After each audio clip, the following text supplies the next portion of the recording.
Itu dia. Jadi Gitu. tentu saja gini ya, Bro. Penjelasan ini menarik ya. Ya. Dan sejujurnya sudah beberapa kali juga kami bicarakan di sini. Ya. Bahwa kemudian itu keluar dari seorang Jeffrey Govani yang harus saya katakan kepada penonton saya, beliau ini tahu banyak. Ya kan? Meskipun tinggal di Singapura, itu tahu banyak. Maka kemudian menjadi menarik dan saya sudah sampaikan pada bagian awal tadi, ide Anda itu apa tadi istilahnya penyatuan. Ya. Penyatuan semangat kebersamaan menuju 2045. Ya. Oke, kira-kira seperti itu. Ya. Maka kemudian Anda menawarkan sebuah ide yang disebut dengan Barisan Nasional. Ya. Terutama sekali ini untuk pilkada. Ya. Saya tertarik, Bro. Ya. Kenapa? Ini mungkin bahasa yang sedikit agak sengit ya. Ya. Jika pada pemilu legislatif kemarin, Ya. mungkin juga pilpresnya itu berdarah-darah, Ya. tanpa warna, Ya. tanpa kelamin kita punya demokrasi, yang kita pahami hanya amplop. Ya. Saya berani mengatakan, dari semua orang yang saya dengarkan dan saya tahu maju ke pemilu legislatif, semuanya melakukan, rusak kita. Nah, datanglah seorang Jeffrey Govani dari Singapura sana, mengajak kita untuk memikirkan jangan terjadi peristiwa ini atau situasi ini pada pilkada yang akan datang. Oke, kita bicarakan itu, bro. Karena 5 pemilu pilkada sebagai perintah dari undang-undang. Pak Jeffrey ini mantan anggota DPR dan mantan anggota DPD. Jadi kami bersama di sana dulu. Itu tidak seperti ini yang kita rancang. Kita bagi sampai 5 kali untuk kemudian disatukan semuanya, tapi kita tidak memperhitungkan bahwa ternyata yang namanya beli kursi segala macam itu menjadi sangat merusak gitu ya. Maka kemudian, bro, sungguh-sungguh saya ingin mendapatkan penjelasan. Ide Anda itu seperti apa sebenarnya? Jadi sebenarnya begini, kita sudah biasa punya koalisi setiap pemerintahan kita kan. Tetapi koalisi di pemerintahan kita ini kan selesai hanya di level nasional. Jadi kalau pemerintahan Pak Jokowi yang lalu ada partai Nasdem, PDI, Perjuangan, Golkar, PAN bersama-sama ya. Tapi kan di pemilu pilkada mereka bisa saling berhadapan gitu. Itu koalisi opo gitu. Jadi yang saya bayangkan ini harusnya momentum kemenangan Prabowo dan Mas Gibran ini harus dijadikan dimulainya sebuah koalisi yang serius betul gitu. Nah, karena dibilang serius betul ini ya kita boleh ambil contoh seperti Barisan Nasional di Malaysia lah. Di situ dibangun koalisi dengan syarat bahwa kita berkoalisi ini bukan hanya untuk DPR RI, tapi juga untuk provinsi, untuk kabupaten dan kota. Jadi contohnya ketika koalisi ini dibangun nanti, maka ketika harus menurunkan kandidat untuk pilkada Jakarta misalnya, maka nggak bisa partai-partai yang tergabung di sini punya kandidat masing-masing. Mereka harus membicarakan di antara mereka siapa yang akan kita majukan.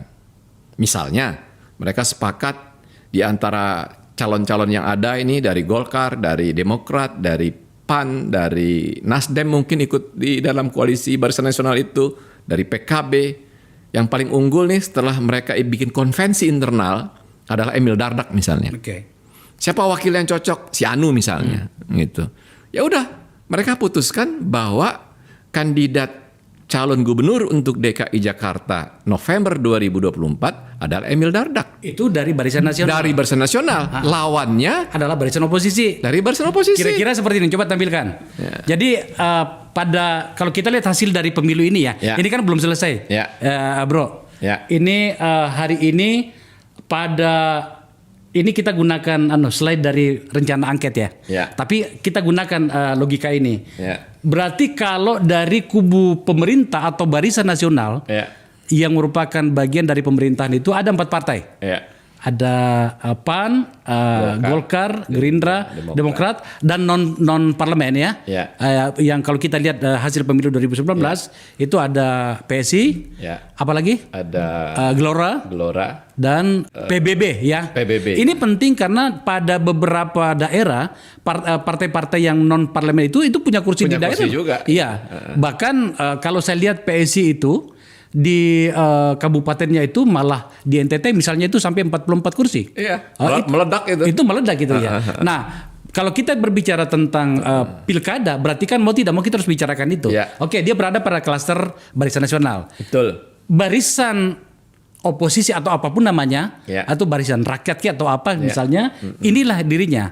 Jadi pemirsa, idenya Bro Jeffrey ini yang saya tangkap adalah pada akhirnya nantinya mulai dari gubernur sampai kabupaten yang berhadapan hanya 2 bisa mengurangi atau bahkan menghilangkan jual beli tiket dan itu memperbaiki kualitas demokrasi kita. Bisa dijelasin lebih jauh, Jeff? Ya, jelaskan kalau dalam format pilkada nanti koalisi pemerintah akan melahirkan satu kesepakatan lah melalui konvensi internal mereka. Nah karena itu kemudian kan ada pertanyaan tentu, loh partai-partai yang biasa jualan tiket pilkada gimana? Ya nggak bisa. Ya mau ikut bagian ini ya harus menerima konsekuensi, nggak boleh kutip-kutip lagi gitu. Kan kita sepakat mencari kandidat yang kuat yang akan memenangkan pilkada kan begitu. Nah jadi ini memaksa tradisi atau kebiasaan buruk jual beli tiket itu istilahnya punah lah. Nah, kalaupun nanti dicarikan penggantinya, ya silakanlah Barisan Nasional ini pikirkan apa pengganti kompensasi atas itu, gitu. Ya, artinya paling tidak itu nggak lagi dibebankan kepada kandidat. Ya itu dia. Jadi lagi-lagi perdebatan ini, perbincangan ini saya bawa pada penguatan demokrasi kita. Ini kebetulan nih bro, saya siapin nih. Akhir-akhir ini saya lagi membaca bukunya Kus nih. Oh, Kus Rido. Iya, Kus Rido ya. Ini adalah disertasinya, di mana kemudian dia membahas tentang politik kartel. Saya bacakan saja, Chief. Kenapa sampai kemudian ini menjadi penting isu ini yang Anda bawa. Dan hanya saya puji tadi bahwa ya politisi ini harus bawa ide seperti ini. Mas Kus itu bilang begini. Ada 5 ciri kartel dalam sistem kepartaian kita, di mana ini menjadi relevan. Pertama adalah hilangnya peran ideologi partai sebagai faktor penentu perilaku koalisi partai. Yang kedua adalah sikap permisif dalam pembentukan koalisi. Terbaca banget itu. Yang ketiga tiadanya oposisi. Yang keempat hasil-hasil pemilu hampir-hampir tidak terpengaruh dalam menentukan perilaku partai politik. Dan yang kelima adalah kuatnya kecenderungan partai untuk bertindak secara kolektif sebagai satu kelompok. Nah, pada bagian ini kemudian menjadi relevan ketika orang mengatakan tak ada kelamin partai, terutama dalam hal pilkada. Dan yang kemudian menjadi korban adalah rakyat kita. So, ketika Bro Jeffrey datang dengan isu ini, ide ini, menurut saya kita bicarakan secara serius ini. Tetapi ini bisa berjalan kalau inisiatif atas lahirnya Barisan Nasional ini harus dari ketua umum partai besar. Oh iya. Jadi kita harus menghimbau ini ketua umum Golkar misalnya Mas Erlangga Hartarto untuk mulai bergerak bertemu dengan Mas Zulkifli Hasan PAN untuk menyatukan ini. Betul. Karena kalau ini nggak diinisiatifi oleh partai besar, saya rasa sulit gitu. Nah, tetapi kita sebagai orang di luar dalam konteks koalisi besar ini ya harusnya mendorong, civil society harus mendorong ini terjadi. Karena kalau harapan ini nggak bisa dieksekusi oleh partai-partai besar tadi, ya berarti mereka nggak pernah mau berniat memperbaiki diri. Sebenarnya itu, bro, itu saya semakin cerewet di Twitter saya sekarang, akun X saya, sekarang namanya X. Isu ini yang saya angkat itu. Mari kita cermati perilaku dan gerak-gerik partai-partai yang kemarin bertarung ini. Kan nggak lucu kan kemarin misalnya bro, kita berantem, oke? Semua isi perut kita keluarkan, terutama pada saat debat. Tiba-tiba karena misalnya saya kalah. Atau tidak menjadi bagian dari pemenang dari pertarungan kemarin, saya menyerahkan diri kepada Anda. Lah terus kemarin yang kita perdebatkan itu apa? Kalau itu akan terjadi. Jangan terlalu berharap itu akan terjadi. Itu dia. Itu yang saya maksud ya. Jadi kenapa sampai saya begitu tertarik betul? Setidaknya ada formula yang bisa kita tawarkan nih. Yang paling penting sebenarnya itu apa, Chief?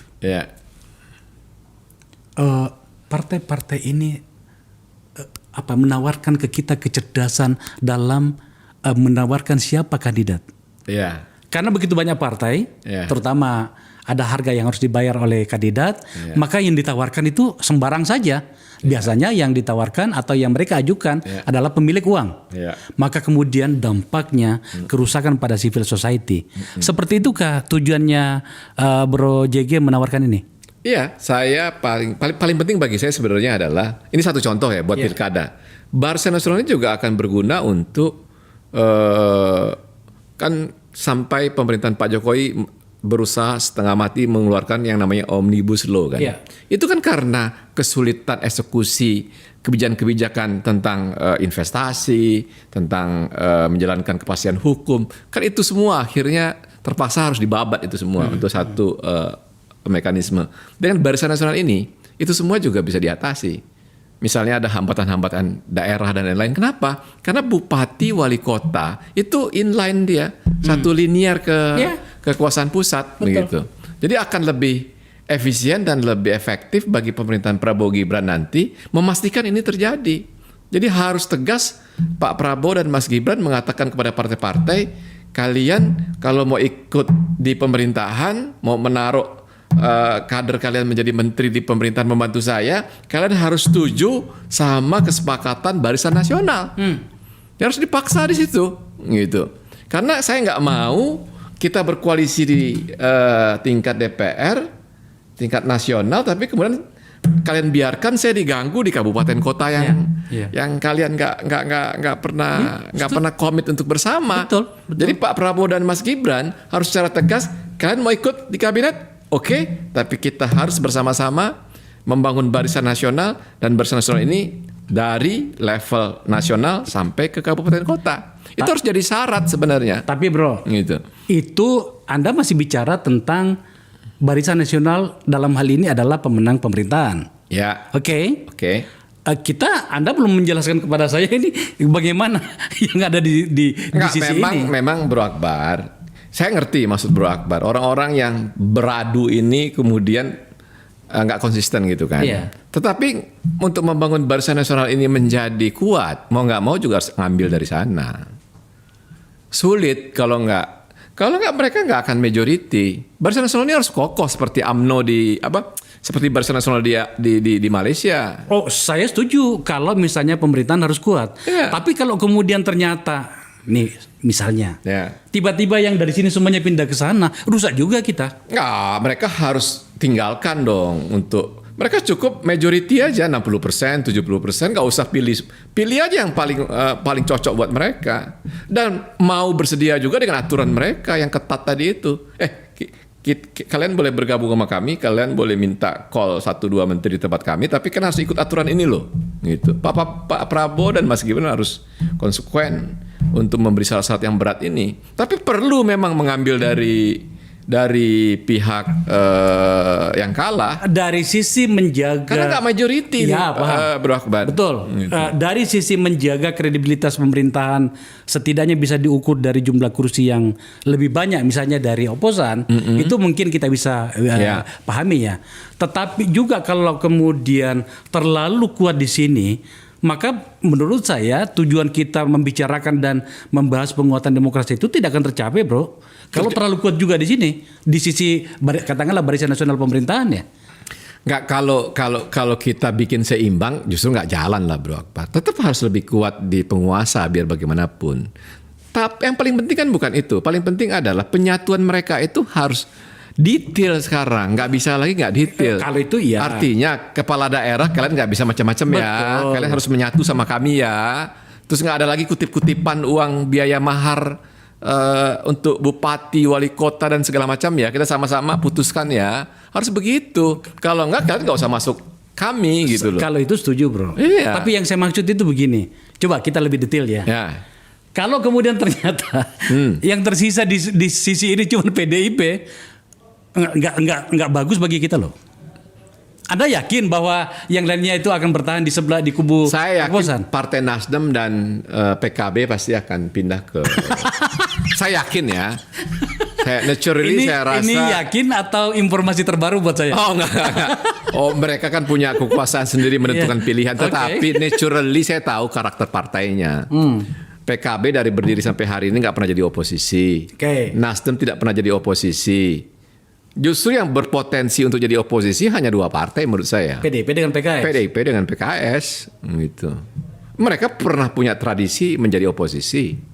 PKS 10 tahun terakhir menjadi oposisi. PDI Perjuangan di era Pak SBY sebagai presiden pernah menjadi oposisi. Tapi PDIP 102, katakanlah kita menggunakan komposisi hari ini 128 tambah 50. Kalau saya tidak salah ini sekarang PDIP saya ada hitungan itu mungkin sekitar 114 sekarang. PKS juga mungkin nambah sedikit ya. Itu jauh dari cukup untuk menjadi sparring pemerintahan loh bro. Sparring pemerintah nggak hanya PDI Perjuangan dan PKS, Civil Society Akbar Faisal Unsensor, emangnya nggak capek ngadepin Akbar Faisal Unsensor?